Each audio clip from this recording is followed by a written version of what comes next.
for the Cardinals tonight? I would. I would because of the NFL season, because of the success rate of those who start 1-4, like you said, 8%, and more importantly, because of the way they've looked, Max. I mean, they're not going to have Carson Palmer tonight. He's going through the concussion protocol. He's not going to play. Drew Stanton is your guy. Good luck with that, even though he is playing against Blaine Gabbert. In the end, what it comes down to, I'm just looking at their schedule. After this, they've got the Jets coming up in Seattle, both home games, but chances are they'll lose at least one of them. They've got a road game to revisit the NFC Championship game against Carolina, who's now in desperate straits, and I think they'll be ready for that game. You've got San Francisco again. Then you've got road games at Minnesota and at Atlanta before playing at home against Washington. And then you close out the season with Miami, New Orleans, Seattle, and Los Angeles. I mean, those are potential losses there. And I think that, you know, they could find themselves in a situation where after this, if they lose and they're 1-4, they could go 500 the rest of the way, or 6-5 over their last 11 games. Well, where that's going to leave them? That's going to leave them with a 7-9 season. That's not going to get it done. So I think the level of urgency has definitely touched them. You're hearing Bruce Arians talk about how the team needs to improve, needs to get better. The general manager is saying the same thing. Defensively, they rank 11th, but 20th against the run. Their offense is 15th with the rush. They don't seem to be themselves. They seem to be a shell of themselves, and the luster has basically dimmed when it comes to Bruce Arians. They need to win tonight. You lose to San Francisco and Chip Kelly, who has proven every week that this college stuff don't work on a pro level. You do this. You lose to San Francisco, it ain't going to get much better for you. Yesterday I was thinking about this game, and I was thinking, you know, yeah, this is in week 5, like you're going to go 1-4. I can't believe it's this early and we're saying this, but it's a must-win game. If they lose, they're not going to make the playoffs. But then in preparing for this show today, Stephen A., I looked at it more closely, and I have reversed my decision about this. Oh, Lord. I do not think this is a must-win game. Not because of anything you identified in terms of the struggles they're having. They are. They lost 2 offensive linemen in the offseason, particularly at right tackle. They've had a problem. And Carson Palmer, he's not playing. And the thing about Palmer is he really does need time. When he was coming on like a house on fire early in his career, he's Tom Brady, he's Peyton Manning. He got good protection. As soon as that broke down, Carson Palmer, not so much. He's not the most mobile fellow in the world. At any rate, Drew Stanton's pretty good for a backup, but still is not a starting quarterback. You look at so yes, they're in trouble. If you lose to San Francisco, that's a game you really need to win when you start 1-3. How do you make the playoffs? Well, I can go over that same schedule, Stephen A., and say I could see where they go 8-4 the rest of the way. I mean, Seattle is a tough game, but that's a divisional rivalry. Carolina's had the same kind of problems that the Cardinals have had so far this year. Atlanta has no defense. Washington's just okay. Miami's not very good. New Orleans has no defense. 8-4 puts them at 9-7. Yes. Now here's the thing about that. The Packers. Let's say the Minnesota Vikings win the division. Packers are a wild card. Let's just say. Where's the other wild card going to come from? The NFC East is so great that one of those teams might win 10 games? I don't know that. The two of them are playing pretty well. Fine, but neither. You look at the NFC East, rather. You're not like, boy, one of those teams is a lock to come out of the South. What about the South? Nothing there. Right now? Yeah. But what if they lose to San Francisco, but Carolina gets going? If Carolina gets going, that's, by the way, and Carolina's looking at the Cardinals saying the same thing. Like, so I don't, it's wide open. If they're 1-4, I can't believe it, but if they're 1-4, they're still not out of the playoff hunt the way things are going. I think 1-4 essentially seals your fate. Because I think that I'm not going to predict that Carolina is going to continue to fall. I definitely think that Green Bay and Minnesota will make enough noise. And definitely there's a possibility that because of the NFC East being what it is, the way Peterson has turned things around. I mean, they went from the fastest offense with big difference in time of possession to the slowest offense in the league right now. I think them combined with Dallas can make things very interesting. I think Arizona's got to win tonight. I really do. Well, it wouldn't hurt. It's open. Looking forward to it. King James opened up his preseason last night. He played 13 minutes, scored 7 points, had 6 assists, and the Cavs' 117-102 win over the Magic. This is what he had to say about his performance after the game. Just continue to, try to be as much a complete player as I can be, and I feel like there's no spot on the floor where I, can't succeed at, from in the paint, to the perimeter, just continue to expand my game while I can and go out there and have my team win. And, it was fun to get back out there tonight. Max. Yeah.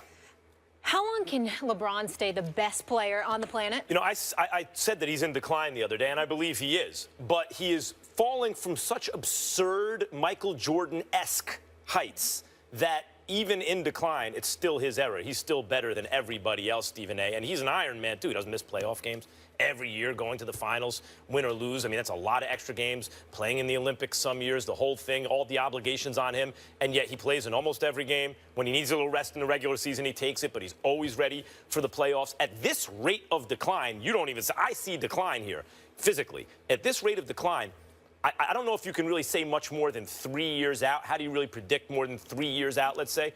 But I don't see where anyone overtakes him in the next 3 years.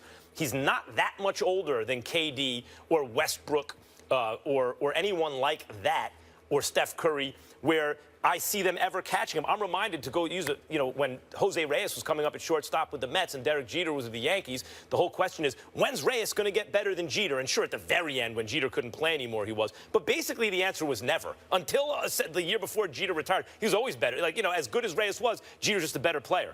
And I think this is the thing with LeBron. As good as Westbrook, Durant, and others and Steph can be, I don't ever see them being better than LeBron James declining at this tiny little rate. His skills are so broad-based that he can evolve into a different even kind of player as he gets older and still be elite. The name I look to, the guy I look to that maybe could overtake him 3 or 4 years from now is Karl Anthony Towns, who in this NBA can do everything. Close out on shooters, switch on guys defensively, play the post, play defense in the post, shoot the three, score down low, grab rebounds, pass the ball. Maybe Karl Anthony Towns in 3 or 4 years. Otherwise, I think the answer to how long LeBron could be the best in the game is as long as he wants. I think you're wrong. Let me say this. LeBron James, to me, definitely is the best player in the world. Couple of years or whatever. Could even be 3, like you said, with one exception. If the Golden State Warriors win the championship, the person that can overtake him is Kevin Durant. When you look at Kevin Durant, what do we have? What's his biggest Achilles heel in the eyes of those watching him? Nobody questions his skill set. Nobody questions how surreal he is. We all universally recognize that Kevin Durant is one of the top 3 players on the planet. The kryptonite is LeBron. Matter of fact, I know some cats covering the NBA that believe that's why he didn't go to the East, because he didn't want to go up against LeBron. Now, I don't know whether that's true or not, but that's what they've said to me.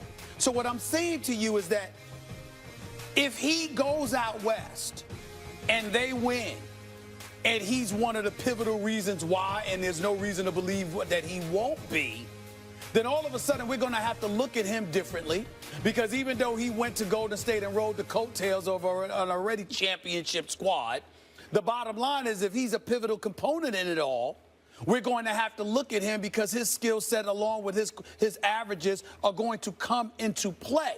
When you bring up Karl Anthony Towns, boy, was I wrong about him. I thought he would be good. I didn't have any idea he would be this good. Sick. As far as I'm concerned, John Calipari hit him, okay, which John Calipari laughs at me about all the time because he did hide him, okay? But Karl Anthony Towns is special. But I'm not giving him the edge over Anthony Davis. Anthony Davis was hurt last year. He was hurt last year. It doesn't count. He was hurt. This in New Orleans right now, and I like Alvin Gentry as a person, exceptional basketball mind, did a great job as a lead assistant in Golden State. He's not getting that love from some of his contemporaries on the NBA level right now. I don't know whether it's ingratiating himself with players, not ingratiating himself well enough, whatever. But I respect Alvin Gentry, and I like him. But the point is, that roster that he thought he was going to have, it hasn't improved. He's got to rely on Anthony Davis, who has very little help. But if Anthony Davis got some help with what he brings to the table, Anthony Davis can be that dude. I want to respond to 3 different things you just said. Sure. Okay. 1, KD going to the Warriors, in fact, was tacit acknowledgement, meaning unspoken acknowledgement, that LeBron James is too good for everybody else. That's what that was. The Warriors seeking KD. Of course, you're always trying to get better. But as stacked as the Warriors are, they look at LeBron, they go, if he has any help at all, he's just too much. KD looks at LeBron and goes, not that guy. Can't do it. I need to go join the best team in the league to give us a shot. They're not necessarily a lock to beat Cleveland, but to give us a good shot against Cleveland. By the way, he's wrong. I want to say for the record, yeah. Had KD gone to New York with Melo, nothing against LeBron. They got no wins against LeBron. Let me tell you something right now. If KD and Melo were together, they could take LeBron. Well, okay, they could have taken not LeBron. a chance. I don't think they have a shot. Yes. But okay, hey, wait, look, but hold on. That's one. That's one. Two, I don't think KD's ever going to be perceived that way, even if they win 80 games in the regular season, 80-2, and win the championship, because he will be, in terms of statistical analysis, he'll be sharing numbers with Steph and Clay. Clay, in fact, is the guy, when you look at the sets the Warriors want to run, Clay is the one who's designed to get the least defensive attention. He's going to get numbers. Steph's going to get numbers. Wrong. That's going to lower the averages. I'm not saying KD's not going to put up big numbers, but it ain't going to be 28 points a game. Okay, we'll see. Still wrong. 3, Anthony Davis. Yep. If you took injury history out of it, yes, Anthony Davis would be even better than Karl Anthony Towns. He's performed at an incredibly high level in the NBA. But the guy is a lock to miss 20 games a season. He misses too many games. He's injury prone. We've seen that so far. And he came into the league needing to learn to stretch it out to shoot the 3. Karl Anthony Towns came into the league. They made sure in college. He came into the league being able to shoot from downtown. So, in fact, to best take advantage of the modern NBA, it was Karl Anthony Towns, who, though I agree not as talented as Anthony Davis, but given Anthony Davis's injury history and Karl Anthony Towns' already formed skill set, I think, in fact, Karl Anthony Towns is the safer bet. And by the way, we didn't mention Kristaps Porzingis, who's 7'3". Well, listen, and in a couple of years, the East is just going to have the game plan around him. With that. Don't mention him now. I mean, not when you got Anthony Davis and Karl. No, don't do that. And then not only that, when you think about Anthony Davis, he only missed about 20 games the last couple of years. Yeah, I mean, each. I'm just saying, but a lot of those times they take some games off during the. Trust me on this. They take games off even when they're not injured. So let's keep that in mind. Last point. When you sit up there and you talk about Kevin Durant and his stats, you know why the stats don't mean anything when it comes to Kevin Durant, no matter how much his numbers will drop?